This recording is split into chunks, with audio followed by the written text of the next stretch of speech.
Hello, എന്തൊക്കെയുണ്ട് എല്ലാവരുടെയും വിശേഷം? മഴയൊക്കെ തുടങ്ങി, സുഖമാണല്ലോ അല്ലേ എല്ലാവർക്കും? അത് മഴയത്ത് കുട്ടികൾക്കൊക്കെ പെട്ടെന്ന് ഉണ്ടാക്കി കൊടുക്കാൻ പറ്റുന്ന ഒരു ഈസി ആയിട്ടുള്ളൊരു സ്നാക്കായിട്ടാണ് ഞാൻ ഇന്ന് വന്നിട്ടുള്ളത്. ചക്ക ഇപ്പോൾ സുലഭമായിട്ട് എല്ലാവരുടെ അടുത്തുണ്ട്. അപ്പോൾ ചക്ക കൊണ്ടൊരു സ്നാക്ക് എങ്ങനെ ഉണ്ടാക്കാം നമുക്ക് നോക്കാം. ഇതിലേക്ക് ഞാനൊരു 10 ചക്കച്ചോളം എടുത്തിട്ടുണ്ട്. ചക്കയുടെ കുരു കളഞ്ഞിട്ട് മാറ്റി വെച്ചിട്ടുള്ളതാണ്. ഇത് ഞാൻ മിക്സിയിലിട്ടിട്ടൊന്ന് അരച്ചെടുക്കുന്നുണ്ട്. വെള്ളം ഒട്ടും തന്നെ ചേർക്കരുത്. നല്ല മധുരമുള്ള ചക്കയാണത്. കുരു കളഞ്ഞിട്ട് അങ്ങ് അരച്ചെടുത്താൽ മതി. വെള്ളം ഒട്ടും ചേർക്കാതെ വേണം അരച്ചെടുക്കാൻ.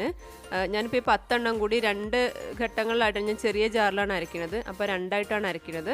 ഇതിലേക്ക് ഞാൻ ശർക്കര ഒന്ന് പൊടിച്ചെടുത്തതാണ് ഇട്ട് കൊടുക്കുന്നത്. ഞാൻ ഒരു ശർക്കരയാണ് എടുത്തിട്ടുള്ളത്, ഒരു വലിയ ശർക്കര. അത് ഓരോരുത്തരുടെ ഇഷ്ടത്തിനനുസരിച്ച് എടുക്കാം. പൊടിച്ചിട്ട് അതിലേക്ക് ഇട്ട് കൊടുത്തു. ചക്ക അരച്ചതിന് ശേഷം വെറുതെ ഇട്ട് കൊടുത്താലും മതി. പക്ഷേ ഞാൻ 2 ഘട്ടങ്ങളിലായിട്ട് അരച്ചപ്പോൾ രണ്ടാമത്തെ ഘട്ടത്തിൽ ഞാൻ ശർക്കര അതിലേക്ക് ഇട്ട് കൊടുക്കുകയാണ് ചെയ്തത്. വെറുതെ ഇട്ട് കൊടുത്താലും മതി, പക്ഷേ ഞാൻ മിക്സിയിൽ അങ്ങ് അരച്ചു തന്നാൽ പിന്നെ അത് മിക്സ് ചെയ്യണ ഒരു ജോലി ഇല്ലല്ലോ. അപ്പോൾ ഈസി ആണല്ലോ. ഇതിലേക്ക് പിന്നെ ഇട്ട് കൊടുക്കുന്നത് അരിപ്പൊടിയാണ്. നമ്മൾ പത്തിരിയൊക്കെ ഉണ്ടാക്കാൻ വറുത്ത് മില്ലിൽ പൊടിച്ച പൊടിയില്ലേ, അരി കഴുകി ഉണക്കിയിട്ട് പൊടിച്ച പൊടി ഇത്ര എന്നൊരളവൊന്നുമില്ല. നമുക്കിതൊരു അപ്പം ഉണ്ടാക്കാൻ പറ്റുന്നൊരു കൺസിസ്റ്റൻസി ആവുന്ന വരെ അരിപ്പൊടി ഇട്ട് കൊടുക്കുക. ഉണ്ണിയപ്പമൊക്കെ ഉണ്ടാക്കുന്ന ആ ഒരു രൂപത്തിൽ ലൂസായി പോകരുത്, എന്നാൽ ചപ്പാത്തിക്കൊക്കെ ഉള്ളതുപോലെ കട്ടിയായി പോവും ചെയ്യരുത്. അതിൻ്റെ ഇടയ്ക്കുള്ളൊരു കൺസിസ്റ്റൻസിയാണ്. അതാവുന്ന വരെ നമ്മൾ അരിപ്പൊടി കുറേശ്ശെ ആയിട്ട് ഇട്ട് കൊടുക്കുക. ഒരു സ്പൂൺ വീതം അങ്ങനെ ഇട്ട് കൊടുത്താൽ മതി. ഞാനിപ്പോൾ ഒരു 3 ടേബിൾ സ്പൂൺ ഇട്ടിട്ടുണ്ട്. എന്നിട്ട് ഇളക്കിയിട്ട് ഞാൻ ഇങ്ങനെ കാണിക്കാം അത് എങ്ങനെയാണ് വേണ്ടതെന്ന്. നമ്മളിങ്ങനെ നുള്ളിയിട്ട അപ്പമൊക്കെ ഇല്ലേ, അതുപോലെ ഇങ്ങനെ നുള്ളിയിടത്തക്ക രീതിയിൽ വേണം വരാൻ. ഒരുപാട് കട്ടിയായി പോകരുത്, അപ്പോൾ അപ്പം ഭയങ്കര ഹാർഡായി പോകും. ഇതിപ്പോൾ നമുക്ക് സോഫ്റ്റ് ആയിട്ടുള്ള ഉണ്ണിയപ്പം പോലെയാണ് വേണ്ടത്. എന്നാൽ ഉണ്ണിയപ്പ ചട്ടിയിലല്ല ഒഴിക്കുന്നത്. അതിലേക്ക് പിന്നെ ഞാൻ എള്ളിട്ട് കൊടുത്തിട്ടുണ്ട്. എള്ള് നിർബന്ധമില്ല, കാണാനൊരു ലുക്ക് അത്രയേ ഉള്ളൂ. എള്ളില്ല എങ്കിൽ ഇടുമൊന്നും വേണ്ട. ഇപ്പോൾ കണ്ടോ, സ്പൂൺ കൊണ്ട് ഞാനിങ്ങനെ കോരി ഒഴിക്കുമ്പോൾ മുറിഞ്ഞ് വീഴത്തക്ക രീതിയിൽ വേണം. അപ്പോൾ ഉണ്ണിയപ്പമൊക്കെ ആണെങ്കിൽ ഇങ്ങനെ ഒഴിക്കണ രൂപത്തിലല്ലേ, അങ്ങനെയല്ല. ചപ്പാത്തിക്കുള്ളതുപോലെ ഉരുട്ടിയിടുന്നതും അല്ല. സ്പൂൺ കൊണ്ട് ജസ്റ്റ് ഇങ്ങനെ കോരി ഒഴിക്കുക, അത്രയേ ഉള്ളൂ.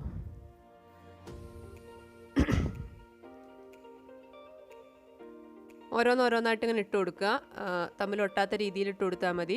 വലിപ്പം പരമാവധി കുറയ്ക്കുന്നതാണ് നല്ലത്. എന്നാൽ പിന്നെ അകത്ത് വേവാത്ത പ്രശ്നം വരില്ല. ഹൈ ഫ്ലെയിമിലിട്ട് ഇട്ട് കൊടുക്കുക, എന്നിട്ട് ലോ ഫ്ലെയിമിലിട്ടിട്ട് തിരിച്ചു മറിച്ചുവിട്ടങ്ങ് വേവിച്ചെടുക്കുക. ഇത്രയേ ഉള്ളൂ പണി.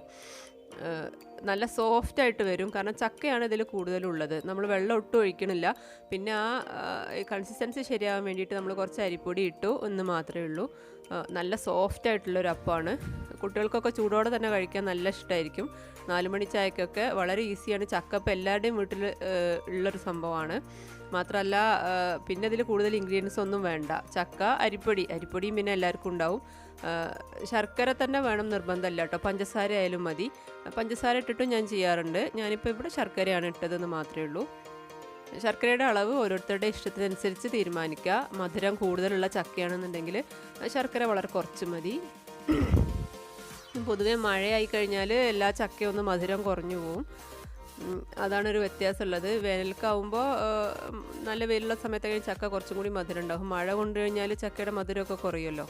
ഇപ്പോൾ കണ്ടോ, നല്ല ഉണ്ണിയപ്പം പോലെ നല്ല സോഫ്റ്റായിട്ട് നല്ല പൊങ്ങി നല്ല ടേസ്റ്റ്, കാണാൻ തന്നെ ഒരു ഇതുണ്ട്. നമുക്ക് കണ്ടാൽ തന്നെ മനസ്സിലാവും ടേസ്റ്റിയാണ് എന്നുള്ളത്.